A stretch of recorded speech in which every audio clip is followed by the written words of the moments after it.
horrific vision. What are you, my optometrist?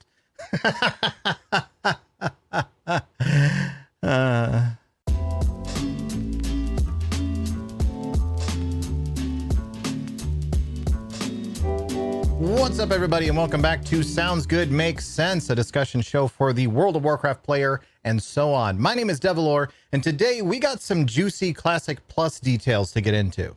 Yes, it seems that Blizzard has sent out another survey to just random people, essentially, asking what they think about some potential features to be included in a future version of Classic. Now, I want to be clear about a few things before we get into this. One, this survey was not sent to me. This is something that I saw elsewhere. Two, the elsewhere that I saw it was on a Reddit thread, so it is entirely possible that this whole thing is fake, but it seems plausible enough that it's worth talking about, and it'll be interesting talking points either way anyway. And three, I forgot what the third one was. There was a third point in there somewhere. Let's just move on. Now, part of the reason that I find it plausible that this is actually a legitimate survey that was sent out and not just something that someone is making up for kicks on the internet is just because there has been some discussion from Blizzard recently as they've been talking about winding down Season of Discovery. They've also been talking about how they want to dedicate themselves to what's coming next and that they've got big things in the future. I believe the phrase "let us cook" was actually used at one point. So it sounds like the Classic team is really digging into let's make something that's going to satisfy the audience that was interested in Season of Discovery, or maybe something that is just on a similar scale to Season of Discovery, all of which points towards the direction of a potential Classic Plus. And we've talked a lot before here on the show in the past about what does Classic Plus even mean and how that means different things to different people. So I thought it'd be interesting, real or not, to go through this survey that was supposedly sent out and talk about some of the potential options that it's listing.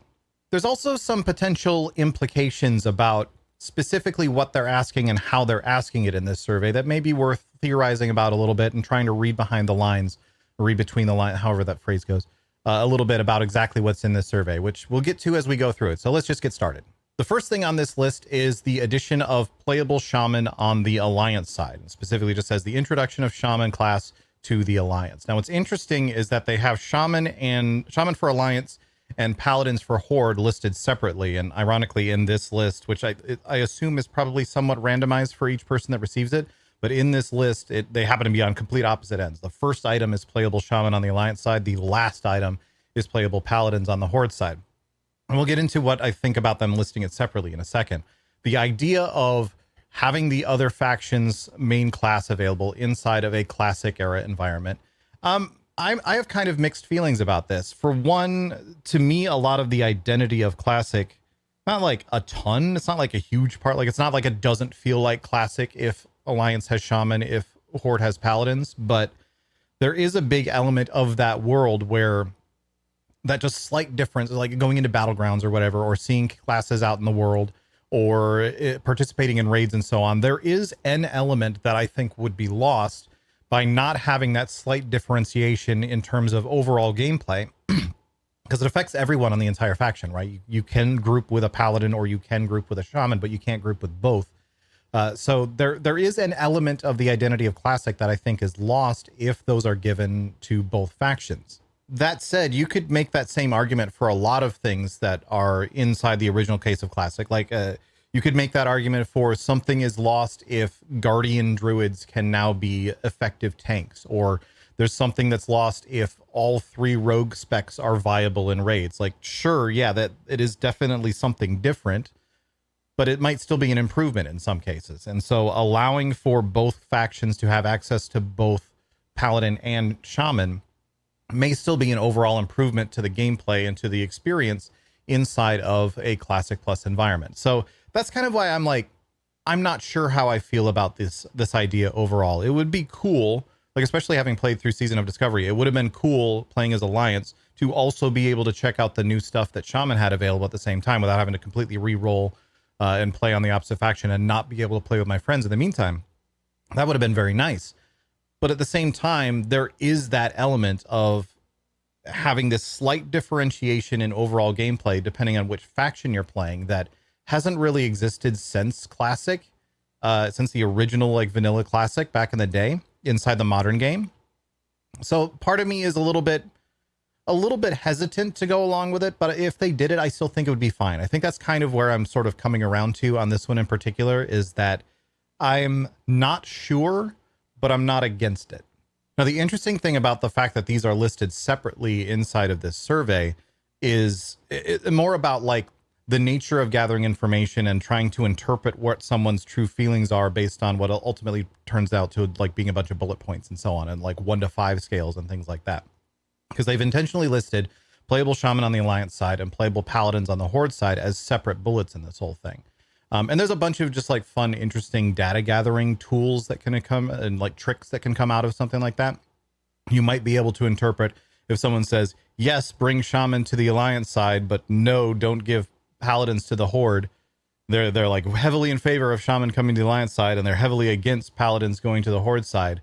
This could indicate maybe they have some concerns about the way that class balance exists. Maybe they have strong, they just don't want to give away their toys, but they want the other team's toys and stuff like that. And that can also allow you to then weight the rest of the feedback that you receive from an individual like that, because you don't know anything about these surveys. Are usually, if they're not fully anonymous, they're anonymous enough that you're not going to like go and look up and be like, oh, this person's been doing blah blah blah blah and so on. So most of the time, these surveys, you basically have the information that's coming from the bullet points itself, and there's very little else to tie it to separately. So you can start to interpret a lot about a respondent by how they respond to some of these like almost gotcha questions inside of a survey. I don't know. It's just interesting stuff. And maybe a little bit of an explanation of why those were listed separately in this thing, instead of them just being like playable Shaman for the Horde, playable Shaman for the Alliance, playable Paladins for the Horde, and just have it as one bullet. I don't know. I just thought it was something interesting before we move on. The next 2 things on this list very much go together. That's just collections, which is a UI-based storage system for pets, mounts, and toys to free up inventory space. If you've played WoW since Wrath of the Lich King, you're probably familiar with the collection system. And then account-wide collections, which basically makes all of that available to all characters on your account.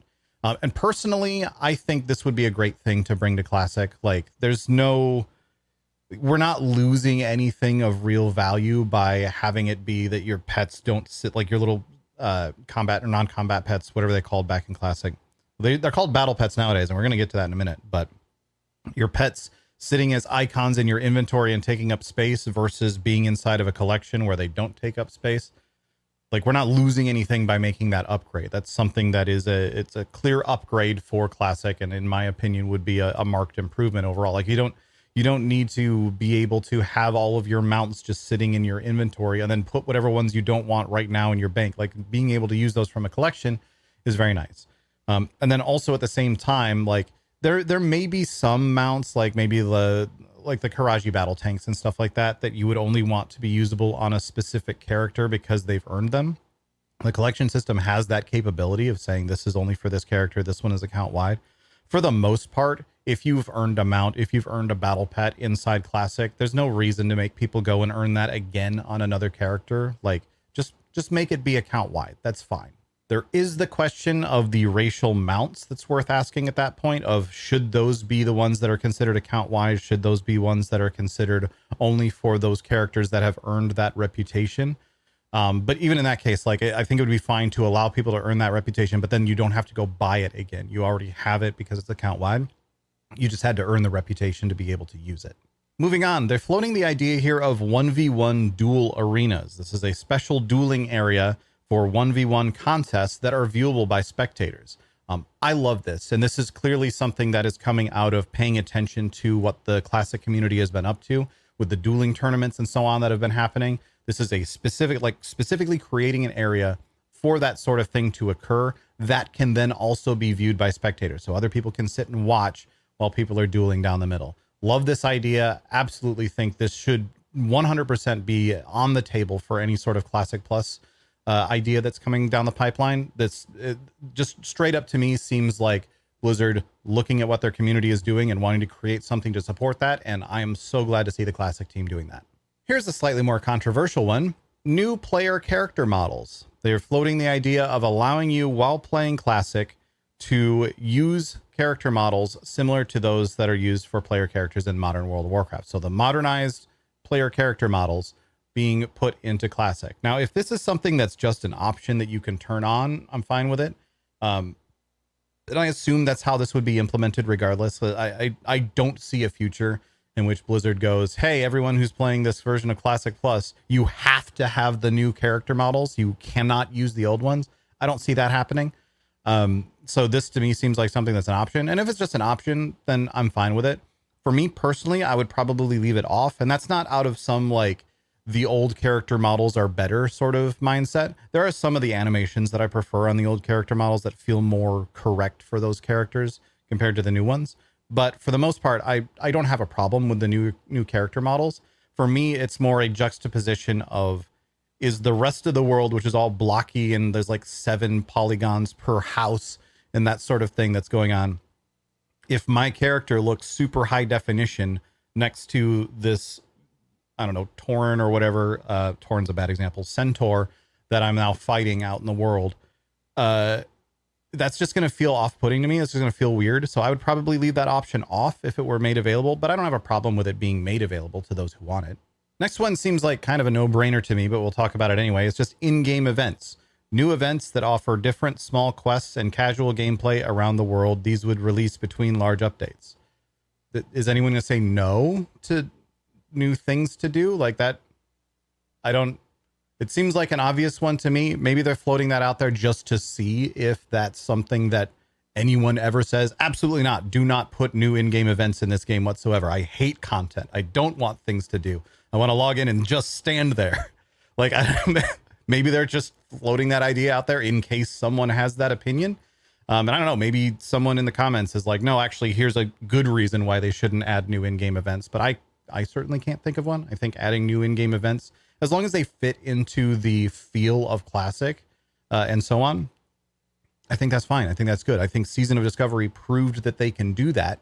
So why not let them do more of it? Makes sense to me. Next on the list is pet battles. And this sounds like literally the pet battle system from Modern World of Warcraft that was added in Mists of Pandaria. And I have to say, I've never been a huge pet battle person. Like, it's a system that seemed interesting to me, but a lot of the min-maxing of it and a lot of the way it works out in practice, I've just been generally less interested in.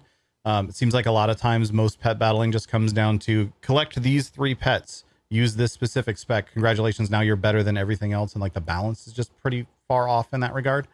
And sometimes like the accessibility to like the ability to get some of these pets is just kind of annoying. Like there's apparently some that were like, I guess the Iron Starlet pet from the pre-expansion event for Warlords of Draenor was considered like super top tier for a long period of time. I don't know. Anyway, that's my separate rant about pet battling in World of Warcraft. So for me, this is something that I'm kind of like, if it existed, I wouldn't bother with it. And so personally, I would rather they invest that time into something that I would be more interested in.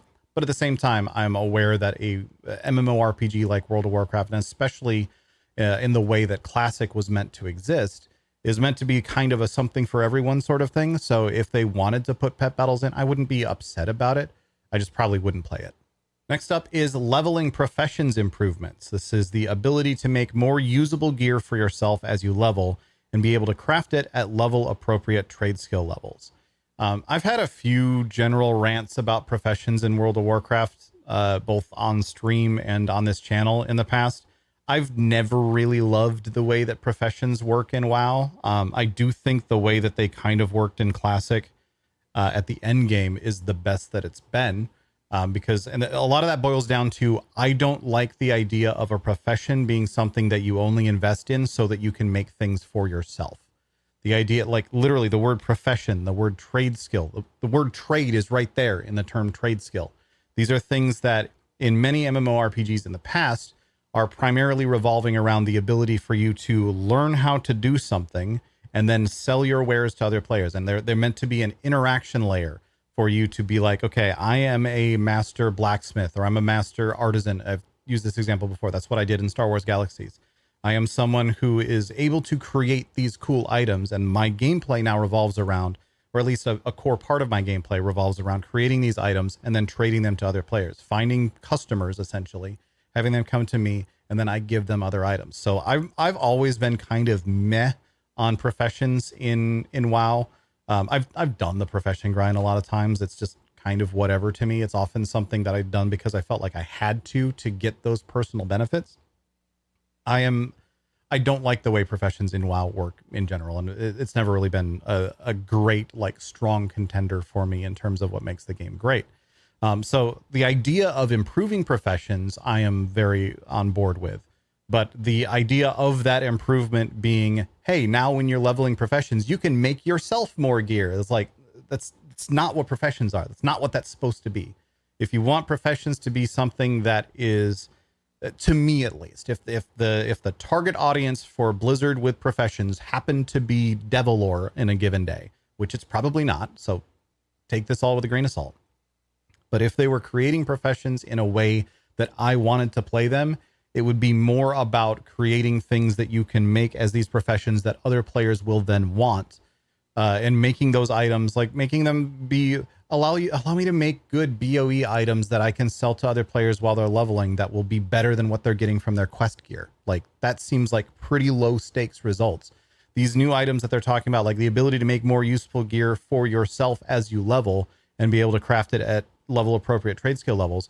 Why does that have to be a for yourself? Why can't that be make you ability to make more usable gear full stop as you level, and the ability to trade that with other players, so that if I make, like, if I'm a blacksmith and I make a really good sword and I'm able to make this really cool sword, then everyone else in my guild is like, dang, this guy's been leveling blacksmithing. Can you make me this sword? I really want one. Like, that seems good to me. That seems like a good approach to take, especially in the leveling game, while you're replacing gear so rapidly anyway that they don't have to worry about undercutting their entire endgame progression mechanic, which is essentially getting gear. You don't have to worry about undercutting that when they're going to replace all of this in a week anyway. So I don't know. That's kind of my mini rant on professions. I'm on board with the idea of improving professions. I just don't like the idea of that improvement being purely self-benefit stuff, because to me, that's not what a profession is supposed to be. Next one on the list is new class abilities and spells. They're talking about brand new class abilities and or spells unique to this version of Classic. And this I'm also very much on board with. I wish we had seen more of this during Season of Discovery. There was a little bit, like, some of the runes were basically new things. A lot of times the new runes were either something that was directly pulled from future versions of WoW, like wrath spells and so on. Or it was kind of an amalgamation of ideas that were presented in later, like the whole melee hunter thing was an idea that was brought to fruition through the survival rework in Legion. But at the same time, like, looking back towards Season of Discovery, reverse that. When they implemented it for Season of Discovery, it kind of took the idea of the melee hunter, which, in fairness, the idea of a melee hunter had existed for a long time, but turned it into a real thing inside of the game.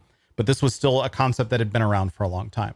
I would love to see more, and it's always hard to say, like, hey, make a new idea. Okay, what's the new idea? I don't know. It's new. I haven't thought of it yet.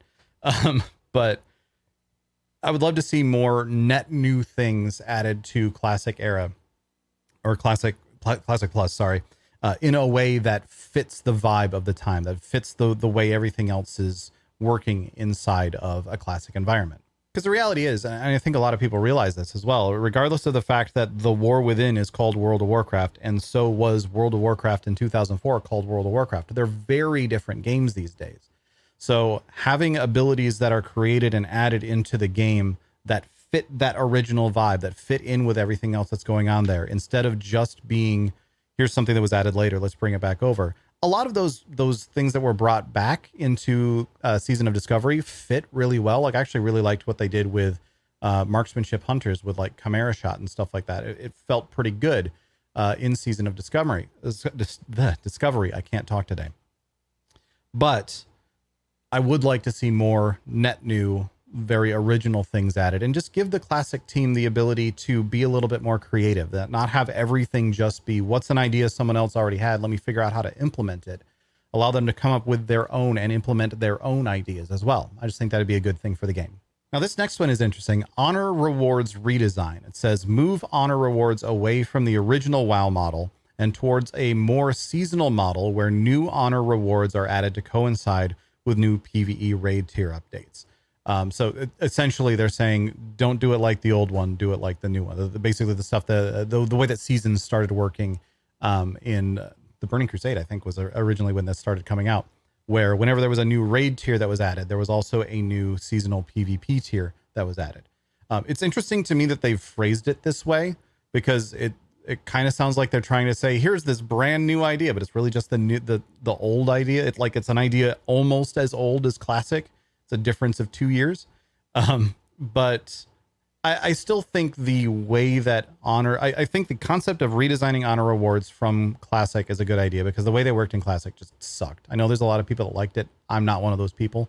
The way that honor rewards worked, where you had to basically earn Gladiator or earn, Warlord, or earn, I forget what the Alliance one was called, High something or other. You had to get that in order to be able to even equip the best gear. It's just wasn't a great way to have implemented it. I got where they were coming from, but it didn't work out very well in practice, especially when people got into account sharing and stuff. That was a mess. So I do like the idea of, hey, we need to do something with the way honor rewards work inside of the Classic environment. Do something different with that entirely. I do like that. I'm not sure that the seasonal model is exactly what I would want to do. I kind of like to see something that's a little bit more, I don't know, a little bit more ongoing, maybe a more regular update. Well, then again, at the same time, in a Classic environment, they're going to be releasing the raid tiers very rapidly anyway. So yeah, I think actually the more that I'm talking this out with myself right now and kind of thinking out loud a little bit, I think I like this idea a lot. And going to the like TBC plus seasonal model for PvP rewards makes sense to put alongside the advanced cadence of the raids that come out in a Classic Plus sort of situation. Here's another controversial one. WoW token. They just listed as a secure and convenient way for players to exchange gold for game time or BattleNet balance. Now, I am someone with more of an understanding of how WoW token works than most people, because I was working at the company when it came out. And so I'm not going to go into those details, because a lot of that is like proprietary information that I'm sure Blizzard wouldn't want to have shared. But for me, the WoW token exists like from my perspective, the WoW token exists largely as a way to delete gold spammers, essentially. Like, you just undercut the gold spammers to the point where now it's not worth it for the gold spammers to exist. So you stop getting gold spam. So to me, the WoW token is fine. Yeah, it has some weird implications for like GDKP systems, but there's been controversy about whether or not GDKP is something that people want to do anyway or not.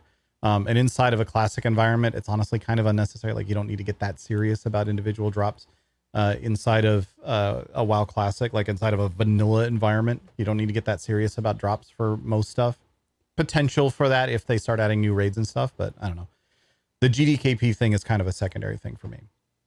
I think adding the WoW token, I think adding the WoW token to a Classic Plus environment would be fine, but I can also recognize that a lot of people probably wouldn't want that, and it'd be super controversial. And so they will have to weigh the balance. And this is exactly why surveys like this come out. They would have to weigh the balance between what is the backlash that we will receive for adding this, because there are a lot of people who, in my opinion, often are mistaken about how the WoW token actually works. But there are a lot of people who look at the WoW token as a negative thing that should never have been added to the game. And oftentimes look at that, you're like, just get rid of the gold spammers. Like, they can wave a magic wand and all the gold spammers are gone. By the way, side note, that is much harder to do than you might think. So much harder. Maybe we'll do a video about that at some point on like what exactly are these gold spammers doing that makes them so hard to get rid of. But anyway, the WoW token, personally, I'd be fine with adding it, but I do think Blizzard will have to, just from a community perspective, they will have to weigh out that balance of, is this going to rightly or wrongly upset a whole bunch of people in such a way that it's a bad idea to add. That's kind of where I'm at overall in terms of the concept of WoW token. I would rather the community be happy with the existence of it or not than my own personal, and I probably wouldn't buy them either way, just to be clear. Just to me, the WoW token is literally just, if WoW token exists, then gold spammers don't, and I would rather have WoW token than gold spammers. That's basically where I'm at with the whole thing. I'd rather have WoW token exist than have gold spammers exist.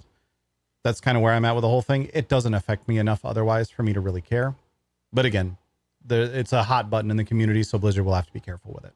Next up is class talent adjustments. Streamlining and improving class talent trees, yada, yada, yada. This basically is doing balance work on existing classes and talent specializations, trying to make things like Guardian Druid more viable, things like Shadow Priest more viable, and so on. These classes that historically in the original vanilla version of the game probably weren't something that you were really worried about having too many of, but maybe it can be something that you can make into something that's viable again. Obviously, we saw a lot of that with Season of Discovery, and I thought that went pretty well, so I'm definitely in favor of this again as well.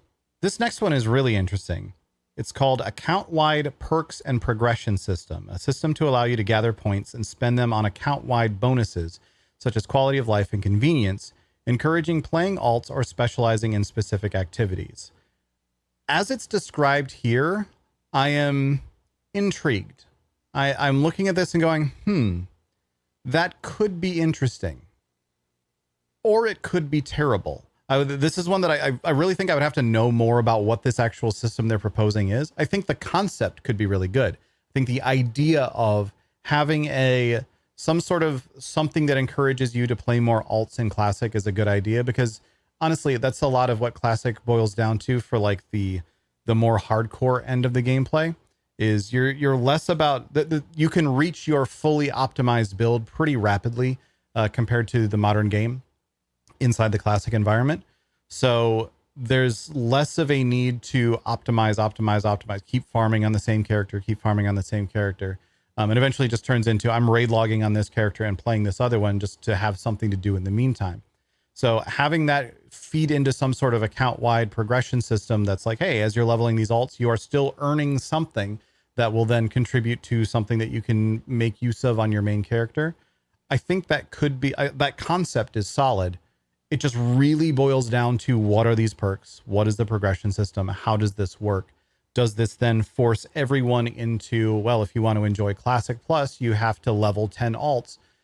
Or is this something where now it turns into your power scaling gets way out of hand because like a Paragon, like if you imagine like a Diablo Paragon sort of system, where as you're leveling these alts, now your main is getting more and more and more powerful as time goes on, so that eventually the guy with 10 alts is like infinitely more powerful compared to everyone else. I think how it relates to player power, what these quality of life and convenience purposes actually are, what's locked behind it, all of that that's kind of the question there to me. So I'm on board with the idea. I would just want to know more about what they're actually planning to do. Playable High Elves made the list. I know that's the sort of thing that a lot of people would be very happy about. So I think, fine, just do it. It's fine. Personally, I don't really care about High Elves. We have Blood Elves. We have Void Elves. You can make your Blood Elf look like a Void Elf, at least in the modern game. Having this be accessible to players inside of Classic is cool. That's fine. I probably wouldn't play one, but it's fine. Go for it. You can have your High Elves. That's fine. What's interesting is that they do say for the Horde and the Alliance. So this would be a race that's available to both factions.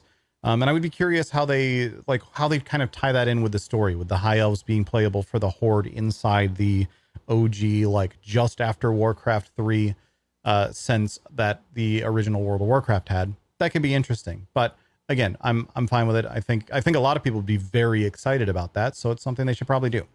Next up, they have revisiting quote unquote known but unexplored areas or unexplored zones. This is specifically talking about zones that were kind of there during original World of Warcraft, but weren't accessible. So Mount Hyjal, Uldum, Gilneas, you could say Quel'Thalas, a lot of these areas that kind of showed up on the map, but you couldn't really get in there without using weird tricks to get to them. And even then, like once you got in there, it was just like, hey, there's nothing here because this was never finished. This is something that was halfway developed and then they moved on to another idea.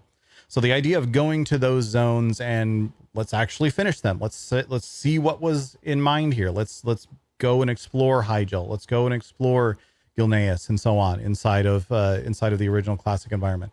Sure. Sounds good to me. I'm down for adding content that fits into that Classic paradigm, but expands on that world and gives it a little bit more Classic. Sounds good.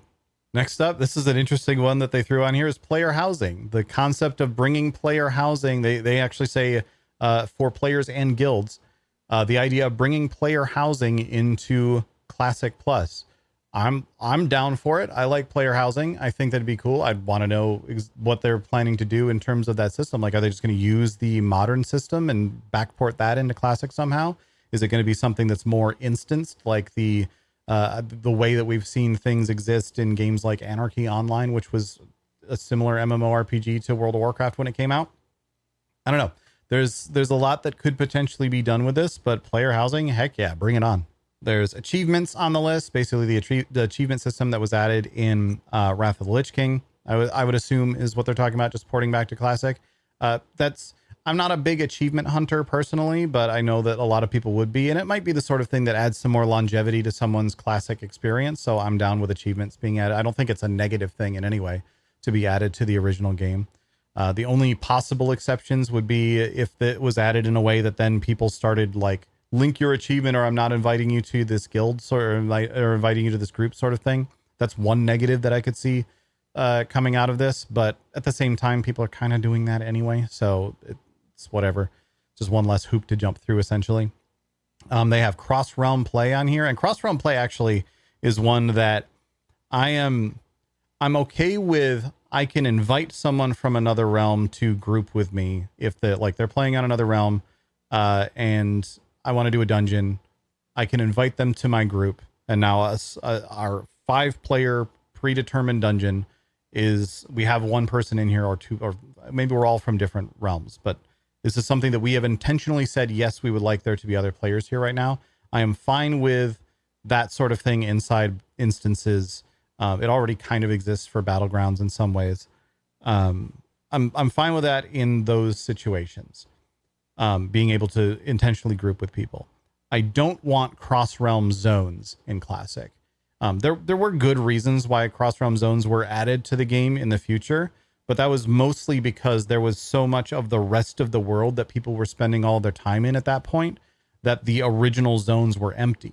We don't have that problem in Classic because the original zones is where everyone is. So we don't need cross-realm zones. We don't need that sort of thing to exist inside the Classic Plus environment. Plus, the way that layering works and other advancements that they've made since then in terms of Classic development, it's just kind of not necessary, in my opinion. We can have fewer total servers and make sure those servers are full, as opposed to having a ton of servers and now some of them are kind of empty some of the time. So cross-realm play in the specific case of I have a friend on another server that I want to group with for this dungeon in this instance, that I'm cool with. I don't want cross-realm zones, essentially. A couple of quick ones here. Honor system redesign.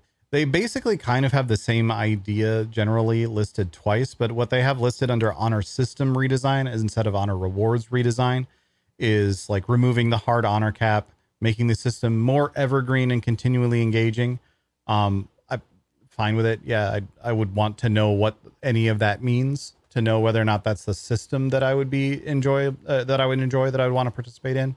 But I think the idea of redesigning the honor system, like we were talking about a minute ago, like I think that's a good idea. War mode is the next one on the list. So instead of having PvP servers and normal servers, this would be something that you can opt into PvP in the open world. The only reason that I'm kind of against this one is because of what I was just talking about, where I don't really want cross-realm zones. And I feel like war mode would splinter the zones or have the potential to splinter the zones. But again, at the same time, due to the way that layering works, like if we just have war mode layers and non-war mode layers, and every zone has a few layers going on in it anyway already, like I think that's actually fine. So I don't really have a problem with it. I'm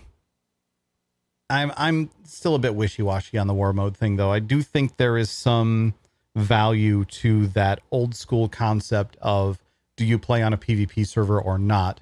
Is it ever safe for you out in the open world, or is it not? And being able to swap back and forth with that from that makes that a little bit less of a like permanent sticking choice.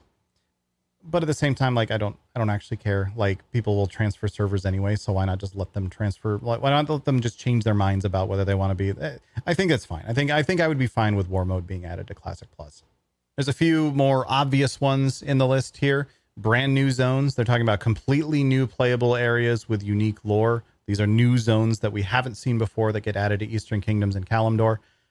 Sure. Yeah. Bring out more content. Yes, please. Would I like more content? Yes. I would like more things. Please to continue with things. Same with the next two options on it. 20 player raids and 40 player raids. New 20 player focused raid dungeons. New 40 player focused raid dungeons. New raids. No, I hate raids. Don't add those. No, I'm obviously not going to say that. Like, please, yes, all of these things sound good. Please continue adding content to the game. Similarly, a little bit later on in the list, they have new Battleground. Would you like a new objective-based PvP instance? Yes, please. New Battleground. More content. Sure. Now, there's a couple related to the graphics in the game here that I find kind of interesting how they're presented in this survey. Again, assuming that this isn't something that someone just made up and posted to Reddit. Like, assuming this is real. There's a couple of things that are interesting about how these questions are posed. So it says graphical improvements to lighting, shadows, and surface reflections, and then graphical texture improvements and resolution upgrade. And they describe these as using modern technology to improve the lighting engine in the game for more realistic lights, yada, yada, yada, or using modern technology to improve the fidelity of textures used on classic art assets. And the reason these are interesting to me is we already have a lot of stuff like RTX being enabled and stuff existing inside of the classic environment. Granted, it's not being used to its fullest extent, but it's already kind of there. So I do question a little bit whether or not the modern technology that they're referring to here is in fact AI. If they're talking about AI upscaling of textures, AI upscaling of lighting and making it more in depth and everything. And a lot of that then comes down to the question of in what ways is this AI being used? Because personally, I'm still someone who is very much against the use of generative AI. That is basically giving an AI thing a prompt and you say, hey, make me something that looks like this. And then you just take that and put it directly in your game. Use a human artist. They're going to be better at what they do. And they're going to come up with something that is unique and original instead of an amalgamation of a whole bunch of ideas that you've fed into your AI learning model. That's how I feel about that whole thing. However, there are a lot of things that versions of that same technology can do that take the concepts that an artist is already building and just expand it into something that just kind of takes the busy work out of doing a bunch of this stuff. So things like using AI to upscale the textures. I don't think there's any texture artists out there who are really excited about the idea of taking someone else's existing texture that they've already made and being like, hey, this is a 640 by 480 square because that's or 640 by 640 square because that's all we thought we needed in 2004. We need you to make this a 4K texture instead. And then just trying to recreate the same exact texture, but at a higher resolution and just painting over the thing the whole time. That's the sort of thing that I imagine. I'm not a texture artist, but I imagine there's very few people that would be very excited about doing that work. So, and there's not a ton of like creativity to it other than literally trying to recreate someone else's previous creativity. So I feel like AI used for that sort of purpose is probably like that. That's the sort of thing that it's great for. It's a great use of it. Again, I'm not certain that this is even talking about AI in this sense, but it's possible. And that's just kind of how I thought it was worth considering the way that this thing is phrased. We've got a few new fill in the blank here things to get through. New trade skills. Sure. Why not? I gave my rant about how professions work in World of Warcraft a while ago, but new trade skills, heck, make them actually be trade skills and not just a different form of progression for your individual character while you're at it. That'd be great.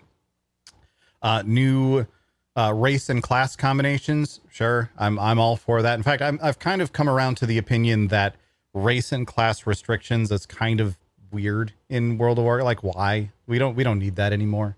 There was maybe an argument to be made back when it was very much about, which to be fair, it's somewhat what Classic still is, but very much about these are the armies that the Alliance have. These are the armies that the Horde has, and the Horde army just doesn't have Paladins. The Alliance army just doesn't have Shaman. But if we're now considering the possibility of giving opposite faction, like when they added the ability for Alliance to have Shaman in TBC and for Horde to have Paladins in also in TBC, once that has been broached, there's kind of no reason that a dwarf can't teach a gnome how to be a hunter, or a Tauren can't teach a I don't know, undead how to be a druid. Why not? Why not? I don't see a problem with it. So new race and class combinations. Sure. Let's do it. Bring it on. Give them some individual flavor if you want. Give us our undead druids. Like, decay is part of the life and death cycle, right? And that's what druids are all about. So why not? Bring it on. They do also have the idea of a completely new class here as well. Character classes that are completely new to any version of World of Warcraft. So they're not talking about Death Knights, monks, demon hunters, or evokers. They're not talking about taking Death Knights and putting it in Classic. They're talking about what is something entirely new that we've not had before. Now, they may have to dip into a little bit of some of what's occurred with the hero talent trees in the War Within, because a lot of those talent trees kind of could have been their own class regardless. I'm thinking about things like the Dark Ranger sort of set here. Like I could see a Dark Ranger class fitting in really, really well with the OG Classic environment. I could see a Sapper class existing very well, like someone who's very much kitted around explosives and bombs and throwables and that sort of thing. I could see a lot of those sorts of classes working really well inside the OG Classic environment. So yeah, absolutely. Let's let the Classic team cook and come up with something exciting and new and fresh, but still classic for this environment. They've listed 10-player raids on here. I'm a big fan of 10-player raids. In fact, 10-player raids is one of the biggest things that I hope they add to a Classic Plus sort of thing, because as much as like the big Zerg raids where it's 40 people and you're just kind of all face rolling into things, because let's be honest, that's what it ends up being half the time. And even the 20-player raids where you're got to be a little bit more organized than that still. But I don't know. I enjoy the smaller group content, not tiny. Like I still enjoy dungeons, but I enjoy something a little bit bigger than a dungeon, but a little bit smaller than something that I'm going to have to do a ton of out of character organization for to make it happen. And for me, 10 players kind of hit the sweet spot there.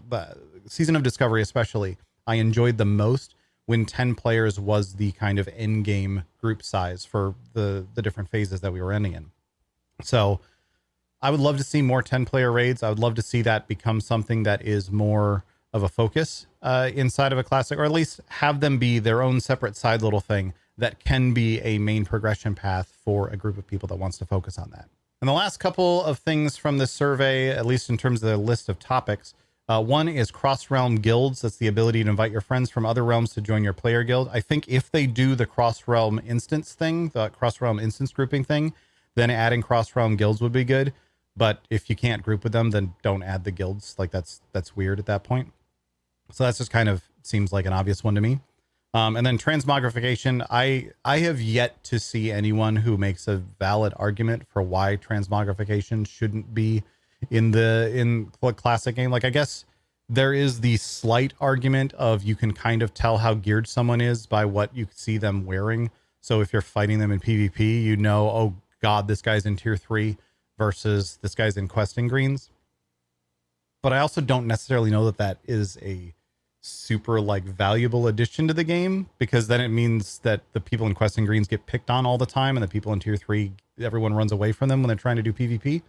So I am very, very much in favor of transmog being added to Classic Era. It just seems like kind of a no-brainer to me. If you're going to do, or not Classic Era, I keep saying Era when I mean Classic Plus today, so apologies for that. Classic Era, I feel pretty strongly should remain as it is. Like that is almost a time capsule of what the game was like in 2004. With, you know, it's got a couple of little quality of life improvements like the Chrono Boost thing, but other than that, like it should be something that just exists as a time capsule of 2004 through 2006 World of Warcraft. Classic Plus, which is what we've been talking about this whole time, I think transmogrification is a no-brainer. Put that in there. That'll be good. Now that ends their list of like discussion topics, but there was one additional like question that this person that posted this on Reddit added to the thing here that I thought was interesting just because of how it's phrased. So the question is, and how the answers are phrased. So the question is, regardless of which version of WoW is your current main version, what version of WoW do you think will become your main version in the future once Classic Mists of Pandaria ends? So presuming that you are, from the answers in this, it's clear that it's presuming that you are playing Mists of Pandaria Classic. If you, once Mists of Pandaria Classic ends, what do you want to do next? What will be your main version of WoW? And a few of the answers that are on here are kind of the obvious ones. One is Warlords of Draenor if it becomes available, like classic Warlords of Draenor if it becomes available. One is the effectively Mists of Pandaria Classic era, where it's a permanently frozen Mists of Pandaria Classic realm with no further updates. It's just, that's how it is, and that's going to stay that way. And then one is just, I don't plan to continue playing WoW after the end of Classic Mists of Pandaria, which sure, include that one as well.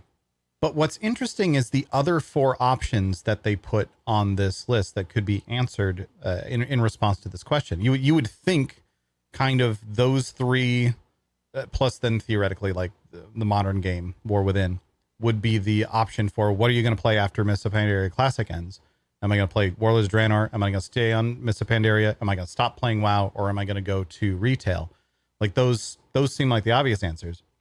But there's 4 other answers that were on this list that they're intriguing to me that they would even ask this way. So these are, one is a different version of Classic without my Mists of Pandaria characters. And they specifically point out, so this is the idea of like, oh, well, Mists of Pandaria is over. I'm going to go to Season of Discovery, or I'm going to go to Classic Era or whatever. I'm going to play over there, but I'm not bringing my Mists of Pandaria characters to that.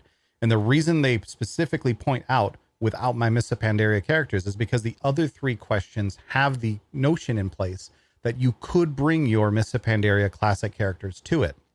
One is a Classic Era, e.g. vanilla style servers realm with my Mists of Pandaria characters. So I'll remind that there was already previously on this list an option for a permanently frozen Mists of Pandaria Classic realm with no further updates. So this isn't talking about Mists of Pandaria being given the Classic Era treatment. This is specifically talking about vanilla servers, like OG pre-TBC servers, but you've somehow brought your Mists of Pandaria characters to it. One is retail or modern WoW with your Mists of Pandaria characters. So the idea that as Mists of Pandaria completes, you can now say, okay, this is done now. I'm going to transfer my MOP Warlock or whatever to be a War Within Warlock instead. And another one is Wrath of the Lich King Classic or another earlier Classic expansion with my Mists of Pandaria characters. So again, the idea of saying, I'm done with Mists of Pandaria, but now I'd like to go play TBC, but keep this same character at the same time. And there's a lot that's interesting about that. I'm not sure how that transfer would really work. Like, if you level a monk, can you take your monk into Classic Era? That would be weird. Because then it's just, did you play this other version of the game in time to transfer this over here? That would be kind of weird.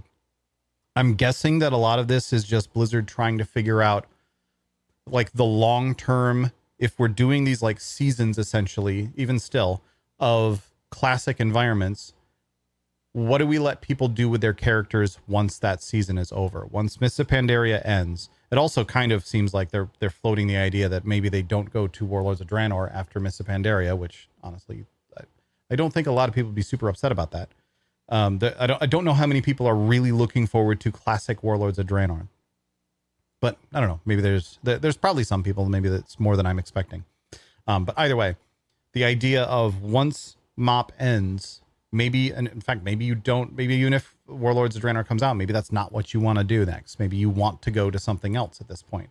So the idea of letting players almost pick, in a sense, what do you do with this character now? You've spent all this time, you've invested all this effort into this character.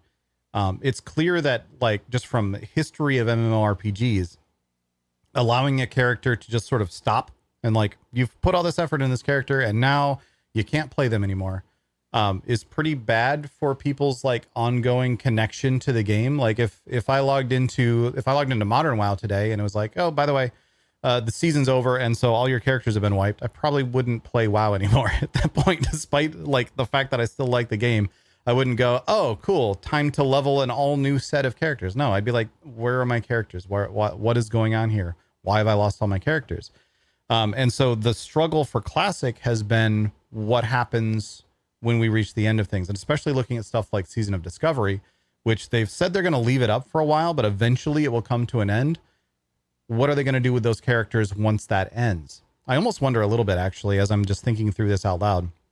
I almost wonder if this is kind of a framed around Mists of Pandaria, but actually kind of asking for purposes of Season of Discovery to figure out, what do we do with those characters? Do we let people take their Season of Discovery Paladin and then move that over to Classic Era, even though it's not going to play anything like that anymore? And obviously they'd have to do a bunch of changing around in terms of like, what skills do you have? what gear do you have, transfer your gear to something else, or just give you a set of gear that's related to what you already had equipped or something. I don't know. There's a lot to think about there, and it's just interesting that they're asking this question and posing it in this way. Either way, I think that is just about enough rampant speculation for today. There's some really, really interesting stuff to think about there in terms of the future of Classic, and I wish the Classic team the absolute best, because I'll be honest, I like War Within, but I have had the most fun with WoW over the last couple of years playing Season of Discovery and playing Classic in that sense. So I'm really looking forward to what the Classic team comes up with next for the Classic version of the game, and what they've got cooking, what's going on in that kitchen over there. I want to know. So I'm really looking forward to finding out more about what they've got going on. And I really like some of the ideas that are presumably, again, it's entirely possible this whole thing is just made up by some guy on Reddit, but presumably this survey has gone out. I'm very interested to learn more about it. So we will see. Again, if you have any questions and things you'd like me to detail some more, other topics you'd like me to get into, please do send in a question. If you are a patron, you can head over to patreon.com/Devilor. There's a form you can fill out over there. Please do. I did have someone send in a couple things through that form that just kind of seemed like their own thoughts. If it's actually a question, please make sure it's actually a question. If it's like something that you want me to talk about on the show, please make it actually be a question. I don't mind like just having your thoughts come through, but if it's a question, make it a question. Anyway, but please do. Yeah. If you're a patron, you can head to patreon.com/Devilor, find the posting for this episode. There will be a link to a form in there that you can fill out to submit a question, because patrons do get priority on having their questions answered on the show. But also, if you are just watching on YouTube and you'd like to just leave a comment on YouTube, that's also perfectly fine as well. I do go through the comments looking for questions as well. So if you have any questions or any other topics you'd like me to dig into, please let me know. I already mentioned Patreon, so we're good there. Thanks again to my patrons. You guys are the ones that keep this channel going, so I really do appreciate it. Yeah, that's going to wrap us up for today. Thanks again, everybody. I'll see you later.